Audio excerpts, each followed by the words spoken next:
It started with a whisper that turned into a rumor that escalated into a full-blown Montecito storm. But no one, not even the most scandal-hardened royal watcher, expected this. "Give it back," Prince Harry reportedly said, voice low, jaw clenched. He wasn't talking about an apology. He wasn't even talking about his dignity. He was demanding the one symbol that had once defined everything they were supposed to be. The ring. Diana's ring. Before we continue, please hit the like button, subscribe to the channel, and turn on the notification bell for updates. But what could possibly drive a man who gave up his country, his family, and his military titles for love to demand his wedding ring back and force the mother of his children out of their shared home? That's what we're about to unpack, in full, dramatic, unapologetic detail. Because the signs were always there. We just didn't want to see them. And Meghan? Well, she wasn't exactly going quietly. Let's rewind just 72 hours before the media frenzy erupted. Meghan Markle, Duchess of Sussex, or so the title still claimed, was spotted in a long, black trench coat at a hidden cafe in Beverly Hills. No ring, no security detail, no smile. She looked over her shoulder more than once. She ordered chamomile tea, and she paid in cash. Why would a woman who once had an entire Netflix crew trailing her every move suddenly be hiding in plain sight? Because something was coming, and when it came, it would split the internet in half. This story isn't about gossip. This isn't about paparazzi snapshots or anonymous Twitter accounts. This is about a marriage unraveling in real time. About a prince pushed past his limit. About a woman who played a long game and may have just overplayed her final hand. So, what really happened behind those mansion walls in Montecito? What forced Harry to slam the emotional door shut and insist Meghan leave, with nothing but a suitcase and a phone buzzing with unanswered calls? And more importantly, why now? Why did Harry finally snap? Why did Meghan's charm stop working? And what secret did Harry discover that made him say the 5 words no one ever thought he would say to her? "Give me my ring back." We'll get to all of that. But first, let's talk about you. Because if you've ever doubted someone you loved, if you've ever looked at someone and wondered, who are you really? If you've ever felt the ground shift beneath a relationship that once felt like the most solid thing in your life, this story will hit home in a way you never expected. So take a breath, because over the next hour, you'll see the fairy tale fall apart. You'll watch trust unravel. You'll witness a royal heartbreak unfold, one voicemail, one lie, one betrayal at a time. And in the end, you'll have to ask yourself one brutal question. Was it ever real to begin with?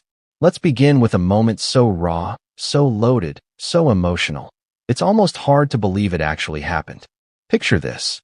Harry, barefoot, pacing across the living room of their Montecito mansion. Sunset pouring in through the glass. Meghan standing in the doorway, arms crossed. 2 duffel bags at her feet. A silence thicker than the California air. Harry lifts his eyes. "You lied to me." Meghan doesn't flinch. "I did what I had to." He stares at her. Then his voice cracks, and not from anger. From something worse. From disbelief. "You played me. What comes next?" "Oh, we're just getting started." Because as it turns out, this wasn't just a marital spat. It wasn't just another celebrity split dressed up in royal colors. It was the climax of years of tension, secrecy, financial tug-of-war, and, if insiders are to be believed, a betrayal so deep, even Diana's legacy couldn't survive it. Let's rewind the tape a little more. Remember the Oprah interview? Of course you do. That lush garden setting. That, "were you silent or were you silenced?" moment. The allegations. The global shockwaves. It was the turning point. Or so we thought. But now, in hindsight, many are beginning to wonder, was that interview the beginning of a liberation or a calculated power move?